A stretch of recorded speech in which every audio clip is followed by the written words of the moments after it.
ನಾವು ಇವಾಗ ಐಸ್ಲ್ಯಾಂಡಿಗೆ ಹೊರಟಿದ್ದೀವಿ. ನೋಡ್ತಾ ಇರ್ಬೋದು, ಲ್ಯಾಂಡಿಂಗ್ ಆಗ್ತಾ ಇದೆ. ಸುತ್ತಮುತ್ತ ಹೆವಿ ಸ್ನೋಫಾಲ್ ಆಗಿದೆ.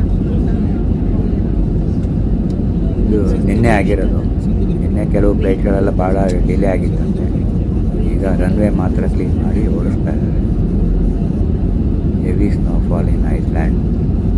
ಇದು ಪ್ರತಿ ವರ್ಷ ಆಗಲ್ಲ ಈ ಥರ. ಸುಮಾರು 10-12 ವರ್ಷದಿಂದ ಹೆವಿ ಸ್ನೋಫಾಲ್ ಆಗಿತ್ತಂತೆ. ಪ್ರತಿ ವರ್ಷ ಸ್ವಲ್ಪ ಎಲ್ಲೋ ಸ್ನೋ ಆಗುತ್ತೆ.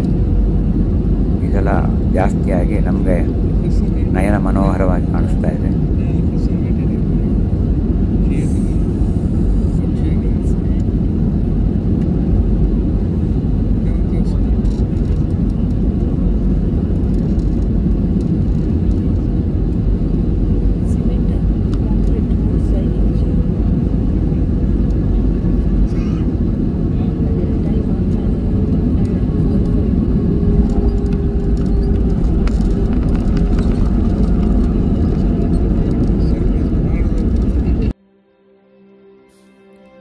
ನೀವೆಲ್ಲ ನೋಡ್ಬೋದು, ಇಲ್ಲಿ ಹೆವಿ ಸ್ನೋಫಾಲ್ ಆಗಿ ಕೆಲವು ಕಡೆ 1.5 ಅಡಿ 2 ಅಡಿ ಅಷ್ಟು ಸ್ನೋ ಇದೆ. ರಸ್ತೆ ಎಲ್ಲ ಕ್ಲೀನ್ ಮಾಡಿ ಗಾಡಿ ಓಡಿಸೋಕೆ ಮಾತ್ರ ಕ್ಲೀನ್ ಮಾಡ್ಕೊಂಡಿರ್ತಾರೆ.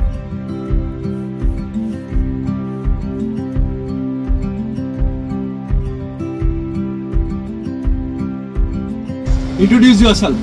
My name is Rúnar Þór Jóhannsson. I come from Suðureyri. That is by Súandi. In Vestfirðir, Iceland. Iceland. Okay, thank you. You're welcome.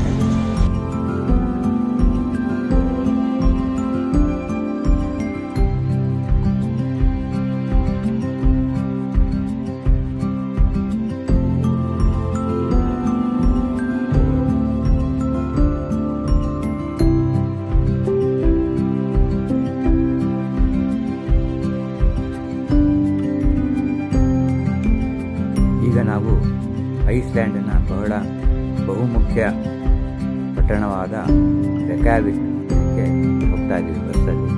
ಸುತ್ತಮುತ್ತ ನೀವು ನೋಡ್ತಾ ಇರ್ಬೋದು. ಆ ಕಡೆ ಈ ಕಡೆ ಸ್ನೋಫಾಲ್ ಆಗಿದೆ. ಇಲ್ಲೂ ಕೂಡ ಸ್ವಲ್ಪ ಟ್ರಾಫಿಕ್ ಇತ್ತು. ಆದರೆ ಬೆಂಗಳೂರು ಟ್ರಾಫಿಕ್ ಥರ ಎಲ್ಲ ನೀಟಾಗಿ ಮೇಂಟೈನ್ ಮಾಡ್ಕೊಂಡು ಹೋಗ್ತಾ ಇದೆ.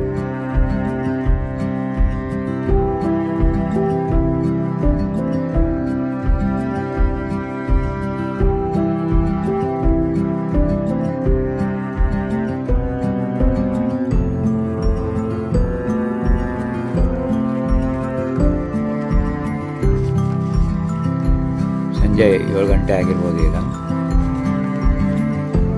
-6 -7 ಅಷ್ಟು ಇಲ್ಲಿ ಇದೆ ಟೆಂಪ್ರೇಚರ್. ಒಂದೊಂದು ಹೆಜ್ಜೆನೂ ಗಮನ ಇಟ್ಟು ನೋಡು, ಕೆಲವು ಕಡೆ ಐಸ್ ಜಾರುತ್ತೆ. ನಾವು ಅದಕ್ಕೆ ತಕ್ಕನಂಗೆ ಶೂ ಹಾಕ್ಕೊಂಡಿದ್ರು ಕೂಡ ಕೆಲವು ಸಲ ಜಾರೋ ಸಂದರ್ಭ ಇದೆ. ಬನ್ನಿ ಇವಾಗ ರೆಕ್ಯಾವಿಕ್ ಪಟ್ಟಣದಲ್ಲಿ ರಾತ್ರಿ ಹೇಗಿರುತ್ತೆ ನೋಡೋಣ.